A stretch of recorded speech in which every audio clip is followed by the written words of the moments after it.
Welcome to Whisper and Strum, in my daily chronological reading through the Bible series. Please subscribe so you can join me on every episode. Let's take a moment to prepare ourselves to hear the word of the Lord today by taking a deep breath in through your nose, hold it out through the mouth, in through the nose, out through the mouth, and as you continue to breathe like that, just let the cares of the day slip away and allow me to pray over our time together today. Lord, thank you that you are with us right now in this moment. I pray that your word would speak to each and every person listening to this episode. Show them your love, give them your peace, grant them wisdom for the day. Lord, I thank you that you are a good God. In your name, amen. Let's begin. Job, chapter 1. There was a man in the country of Uz named Job. He was a man of perfect integrity who feared God and turned away from evil. He had 7 sons and 3 daughters. His estate included 7,000 sheep, 3,000 camels, 500 yoke of oxen, 500 male donkeys, and a very large number of servants. Job was the greatest man among all the people of the East. His sons used to have banquets, each at his house in turn. They would send an invitation to their 3 sisters to eat and drink with them. Whenever a round of banqueting was over, Job would send for his children and purify them, rising early in the morning to offer burnt offerings for all of them.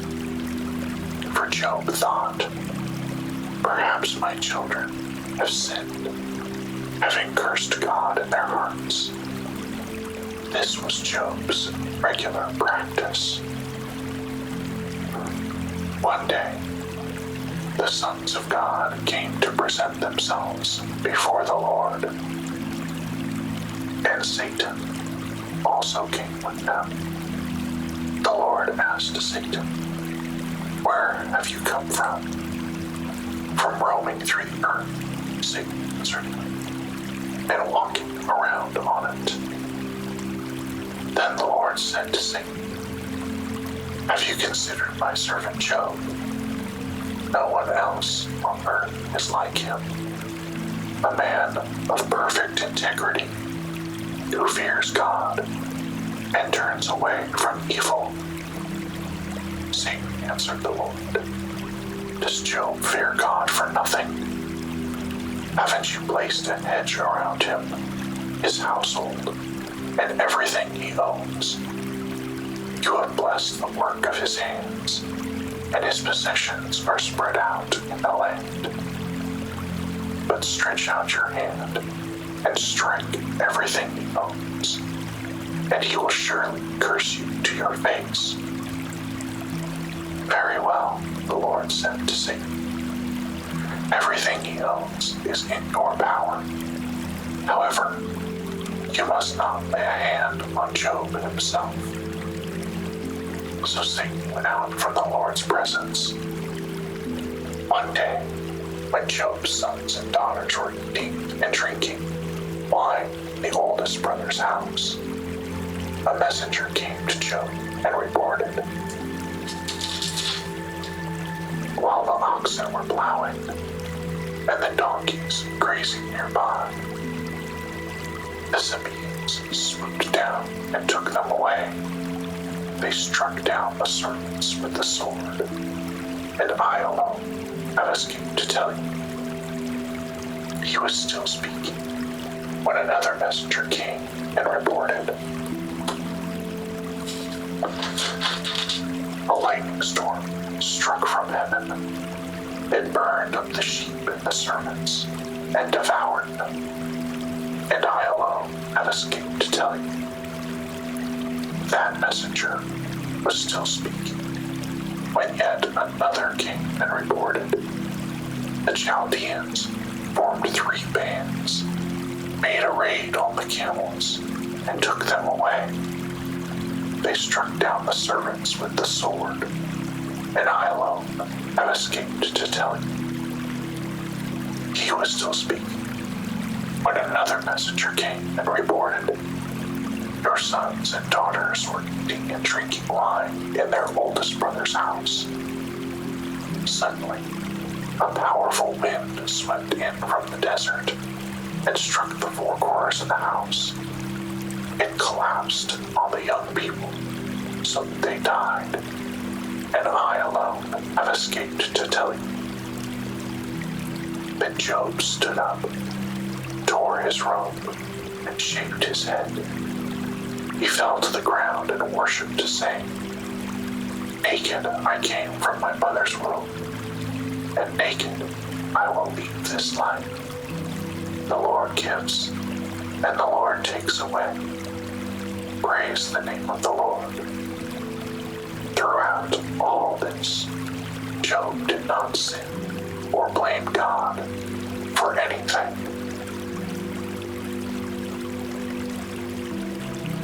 Job, chapter 2.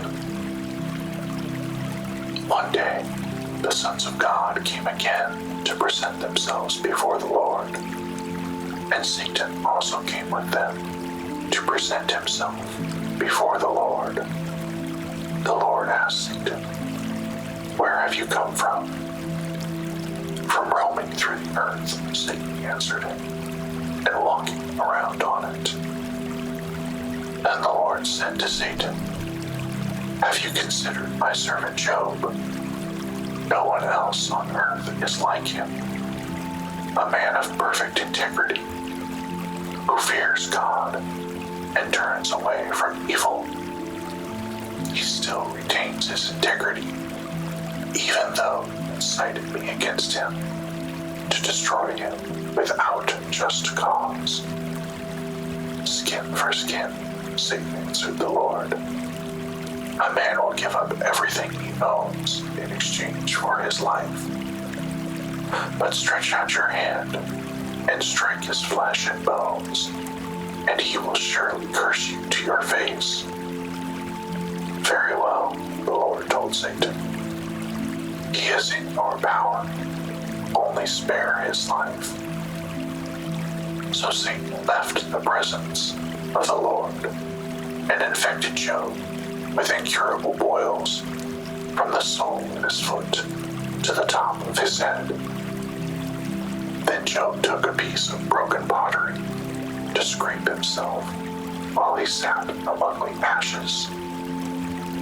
His wife said to him, Do you still retain your integrity? Curse God and die. You speak as a foolish woman speaks, he told her. Should we accept only good from God and not adversity? Throughout all this, Job did not sin in what he said. Now when Job's 3 friends, Eliphaz the Temanite, Bildad the Shuhite, and Zophar the Naamathite, heard about all this adversity that had happened to him, each of them came from his home. They met together to go and offer sympathy and comfort to him. When they looked from a distance, they could barely recognize him. They wept aloud, and each man tore his robe and threw dust into the air and onto their head.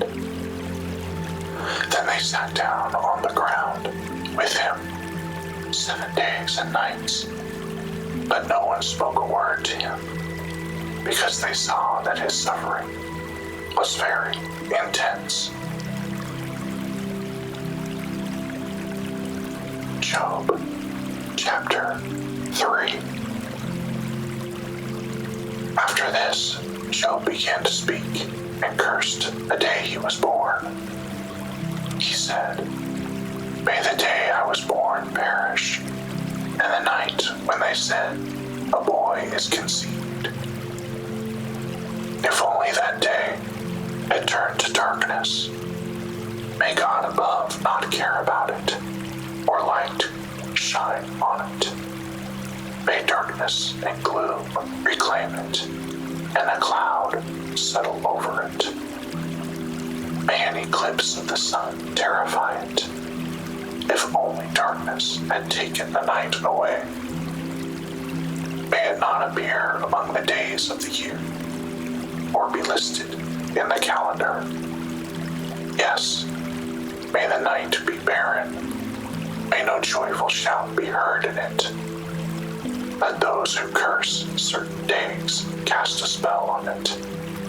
Those who are skilled in rousing Leviathan. May its morning stars grow dark. May it wait for daylight, but have none. May it not seek the breaking of dawn. For that night did not shut the doors of my mother's womb, and hide sorrow from my eyes. Why was I not stillborn? Why didn't I die as I came from the womb? Why did the knees receive me? And why were there breasts for me to nurse? For then I would have laid down in peace. I would be asleep. Then I would be at rest with the kings and counselors of the earth, who rebuild ruined cities for themselves, or with princes who had gold, who filled their houses with silver. Or why was I not hidden like a miscarried child, like infants who never see daylight? There the wicked cease to make trouble, and there the weary find rest. The captives are completely at ease. They do not hear the voice of their oppressor. Both the small and the great are there, and the slave is set free from his master. Why is light given to one burdened with grief, and life to those whose existence is bitter, who wait for death, but it does not come, and search for it more than for hidden treasure, who are filled with much joy and are glad when they reach the grave? Why is life given to a man whose path is hidden, whom God has hedged in? I sigh when food is put before me, and my groans pour out like water. For the thing I feared has overtaken me, and what I dreaded has happened to me. I cannot relax or be still. I have no rest, for trouble comes. Job, chapter 4. Then Eliphaz the Temanite replied, "Should anyone try to speak with you when you are exhausted? Yet who can keep from speaking? Look, you have instructed many and have strengthened weak hands. Your words have steadied the one who was stumbling, and braced the knees that were buckling. But now that this has happened to you, you have become exhausted. It strikes you, and you are dismayed. Isn't your piety your confidence, and the integrity of your life your hope? Consider, who has perished when he was innocent?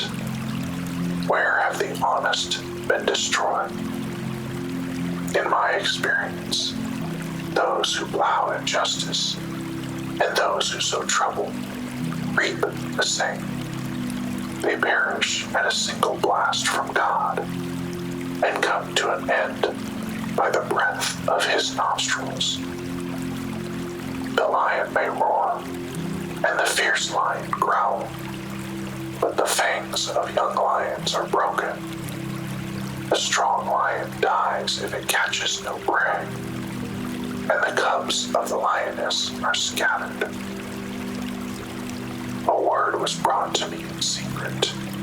My ears caught a whisper of it.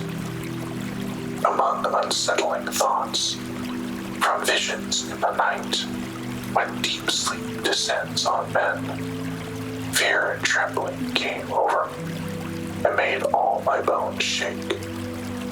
A wind passed by me, and I shuddered with fear.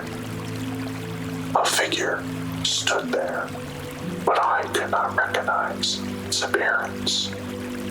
A form loomed before my eyes. I heard a quiet voice. Can a person be more righteous than God?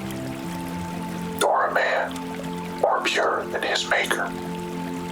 If God puts no trust in his servants, and he charges his angels with foolishness, how much more those who dwell in clay houses, whose foundation is in the dust, who are crushed like a moth. They are smashed to pieces from dawn to dusk. They perish forever, while no one notices. Are their tent cords not pulled up? They die without wisdom.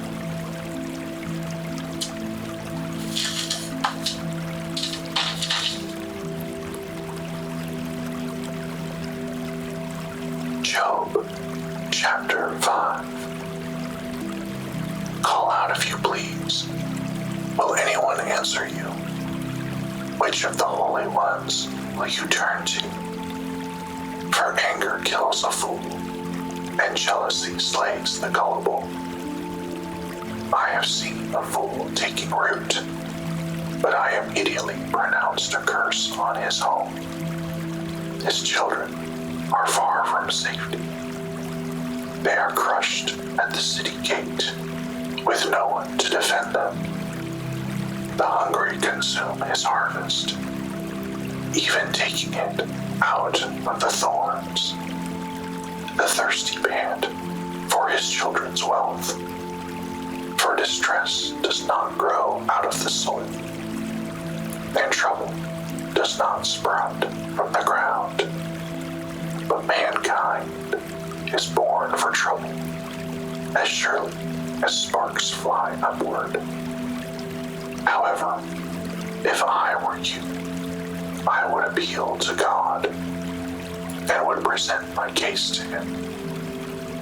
He does great and unsearchable things, wonders without number. He gives rain to the earth and sends water to the fields. He sets the lowly on high, and mourners are lifted to safety. He frustrates the schemes of the crafty, so that they achieve no success. He traps the wise in their craftiness, so that the plans of the deceptive are quickly brought to an end. They encounter darkness by day, and they grope at noon, as if it were night. He saves the needy from their sharp words, and from the clutches of the powerful. So the poor have hope, and injustice shuts its mouth. See how happy the man is God corrects. So do not reject the discipline of the Almighty. For he crushes, but also binds up.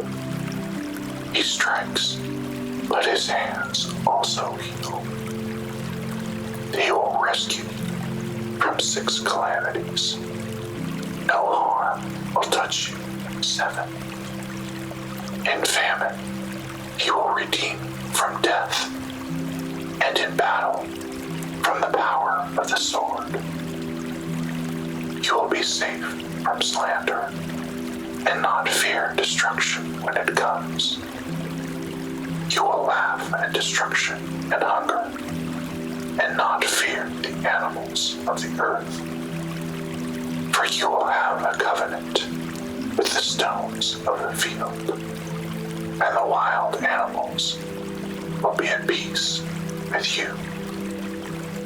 You will know that your tent is secure, and nothing will be missing. When you inspect your home, you will also know that your offspring will be many, and your descendants like the grass of the earth. You will approach the grave in full vigor, as a stack of sheaves is gathered in its season. We have investigated this, and it is true. Hear it and understand it for yourself.